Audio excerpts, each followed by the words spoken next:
Öncəki videolarımızda biz müxtəlif data source-lardan dataları Power BI-yə necə import edəcəyimizi öyrənmişdik.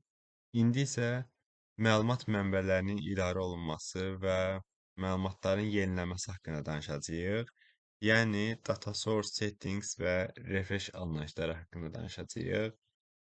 Data source settings nədir? Power BI desktopda qoşulmuş bütün data source-ların idarə etdiyimiz bir bölmədir. Biz burada datanın haradan gəldiyini, hansı faylların qoşulduğunu və sair görə bilərik. 3 hissədə mövcuddur. File tabına daxil oluruq. Options and Settings hissəsində görə bilərik. İkinci, Transform Dataya daxil oluruq. Power Query Editor pəncərəsində görə bilərik. Üçüncü isə Transform Datada Data Source Settings. Bura daxil oluruq. Bu isə faylın adını və yerini dəyişəndə istifadə edirik. Increment file hazırki Power BI faylındakı data source-ları, Global Permission isə ümumi olaraq bağlantımız olan data source-ları göstərir. Change source əmrimizlə başlayaq. Bu nədir? Əgər Excel faylımızı kompüterdə yerini dəyişsək, bu zaman Power BI-də də dəyişməli olacağıq. Çünki error baş verə bilər və bunların yerlərini eyniləşdirmək üçün change source-a daxil olub bu hissədən edə bilərik. Database tipli data source-larda isə change source-dan server adını və ya database adını dəyişə bilərik.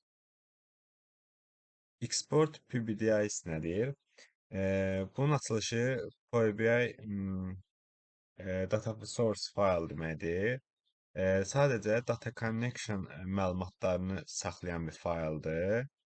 Əgər biz bunu export edib bu faylı kiməsə atsaq, həmin qarşı tərəfdə Power BI açılacaq və data mənbəyinə qoşulma pəncərəsi gələcək. İstifadəçi özü oradan hansı mənbəyə qoşulmaq istəyirsə seçəcək və həmin mənbəyə qoşulacaq data əldə edə biləcək. Lakin bizim faylımızdakı heç bir vizual, report və yazdığımız docs qarşı tərəfdə görünməyəcək. Sadəcə dataya qoşula biləcək. Edit Permission hissəsinə keçsək, burada Credentials hissəsini görürük. Bu, Power BI-in data mənbəyinin necə qoşulduğunu göstərir.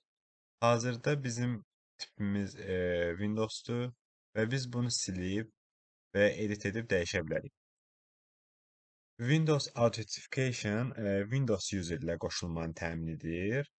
Database Authentication isə SQL-in username və password ilə daxil olmağı kömək edir.